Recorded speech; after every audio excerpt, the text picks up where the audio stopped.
Good morning students. Today in this video lecture we continue our chapter number 8 food production. In the previous video lecture हमने क्या क्या study किया था आपको याद है? Farms, farmers, okay? How farmers grow food plants, right?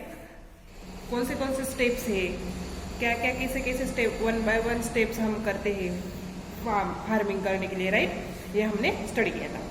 आज के इस लेक्चर में हम the journey of food from the farms to our homes ये स्टडी करेंगे. मतलब हम कहाँ तक आए थे? जो हमें फार्म में लगाना है वो डिसाइड करने से, कौन सा क्रॉप हमें लगाना है वहां से डिसाइड करने तक हमने क्रॉप को अब तक निकाला था. हार्वेस्टिंग की थी उसकी, राइट? अब हार्वेस्टिंग करने के बाद क्या होता है, उसकी journey from farms to our home कैसे रहती है, ये आज हमें देखना है. देखो, the food harvested from farms needs to be stored in a safe place. अब हमने इतनी मेहनत करके, इतने दिनों के बाद, इतनी महीनों के बाद जो हार्वेस्टिंग की थी, इतना अच्छा क्रॉप्स हमने निकाला था. अब अगर उसको हार्वेस्टिंग करने के बाद अच्छे से पैक करके अगर अच्छी सेफ प्लेस पे नहीं रखेंगे तो वो खराब हो जाएगा, वेस्ट हो जाएगा. तो इतनी दिनों की मेहनत कुछ काम नहीं आएगी ना. तो इसलिए जो हम हार्वेस्ट करते हैं फूड को, वो हम स्टोर करके एक सेफ प्लेस पे रखते हैं, okay? Otherwise they will get spoiled, नहीं तो वो खराब हो जाएगा, right? From the farms they are carried to their storage places. Farm से वो हार्वेस्ट करके पैक करके हम स्टोरेज प्लेस पे उसको लेकर जाते हैं. तो फिर उस स्टोरेज प्लेस को क्या बोलते हैं? गोडाउन्स. क्या बोलते हैं? गोडाउन्स बोलते हैं. अब ये जो गोडाउन्स है ये हमें ड्राई एंड एरी रहने चाहिए, ओके? ड्राई एंड एरी रखने चाहिए. उसी जगह पर हम स्टोर करके रख सकते. They are also kept free from insects and animals. Insects and animal से हमें उसको फ्री रखना है, अच्छे से रखना है. अब एनिमल्स जैसे कौन से animals? Animals like rats, okay? Rats food खाता है, स्पॉइल कर देता है, okay? From this godowns food is transported to main market. अब हमने स्टोर कर लिया. स्टोर करने के बाद ये जो फूड है वो मेन मार्केट में ट्रांसपोर्ट करते हैं. कहाँ ट्रांसपोर्ट करते हैं? मेन मार्केट में. और फिर मेन मार्केट से वो लोकल मार्केट में आते हैं. एंड फिर हमारे जैसे लोग लोकल मार्केट से उसको खरीद कर हमारे घर पर लाते हैं, राइट? जो हमें यूजफुल है वो हम खरीदते हैं एंड उसको घर पर लेकर आते हैं. तो समझ में आ गया? Okay. Some of the first food plants to be grown by humans were wheat and barley. अब देखो, एक अमेजिंग फैक्ट क्या है कि व्हीट मतलब तो मालूम है, गेहूं, एंड बार्ली बाजरे जो है वो फर्स्ट फूड प्लांट है जो ग्रो किया था बाय ह्यूमंस. ह्यूमन ने पहले व्हीट एंड बार्ली पहले ग्रो किया था, okay? Although the method used to grow them had changed. अब तो जो मेथड है ग्रो करने की वो तो चेंज हुई है, लेकिन पहले वो मेथड चेंज थी. We still grow the same plants as we did. हम वो सेम प्लांट्स आज भी ग्रो करते हैं अराउंड 10,000 ईयर्स एगो. 10,000 साल पुराने जो क्रॉप्स है वो हम आज भी ग्रो करते हैं, ओके? अब नेक्स्ट लास्ट क्या पॉइंट है हमें जो देखना है. हमने तो ये जर्नी देखी घर पे कैसे आते हैं, कहाँ स्टोर करके रखते हैं. अब हमें ये देखना है जो प्लांट्स हम ग्रो करते हैं वो एनवायरमेंट को हम करते हैं कि नहीं, और हम कौन से प्लांट्स कैसे लगाते हैं ये हमें देखना है, ओके? हम फार्म में फार्मर्स तो बहुत सारे प्लांट्स लगाते हैं, right? They grow more than one set of plants in a year. एक साल में वो बहुत ज्यादा एक ही सेट नहीं करता. मतलब अब व्हीट किया है तो व्हीट ही पूरे साल नहीं करेगा, वो चेंज करेगा पूरे साल में. कुछ महीनों में वो चेंज करके जाएगा. अब ये 4 महीना ये लगाना है, नेक्स्ट 4 मंथ दूसरा लगाते हैं, right?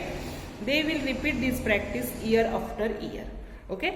If the same types of plants grow in the soil for many years, some soil nutrients may get completely used up. हम पूरे ईयर में कुछ ना कुछ तो सॉइल में लगाते ही है, तो फिर वो जो प्लांट्स है जो सॉइल में न्यूट्रिएंट्स रहता है उसको पूरे के पूरी तरह यूज कर लेता है. तो फिर some nutrients which are not used by plants may pile up in the soil. जो प्लांट्स है वो पूरा न्यूट्रिएंट्स सॉइल में से यूज कर लेता है, फिर बाद में जो लगाते हैं उसमें सॉइल में न्यूट्रिएंट्स नहीं रहता। तो फिर सॉइल में न्यूट्रिएंट्स लाने के लिए फिर फार्मर क्या करते हैं, कुछ केमिकल्स डालते हैं या फिर कुछ स्प्रे करते हैं, केमिकल्स डालते हैं, जैसे कि अर्थवॉर्म का जो केमिकल्स रहता है सॉइल में, अर्थवॉर्म डालते हैं, ओके, जिससे कि कुछ ऑर्गेनिजम्स या कुछ जो हार्मफुल प्लांट्स है या कुछ इंसेक्ट्स है वो किल करते हैं, वो मर जाते हैं उससे। इन दिस वेज फार्मलैंड्स में change into wastelands over the course of a time. अगर सब ये जो प्लांट्स है जो यूज नहीं रहते, अगर वो आए, कुछ इंसेक्ट्स आए, तो जो हमारा फार्मलैंड है वो वेस्टलैंड हो जाएगा। तो फिर some plants need a lot of water to grow. तो इसके लिए वो जो फार्मर है वो सॉइल में क्या करता है, कुछ केमिकल्स डालता है या कुछ स्प्रे करता है, ओके। इसलिए इससे वो सॉइल में जो न्यूट्रिएंट्स है वो फिर से आ जाता है।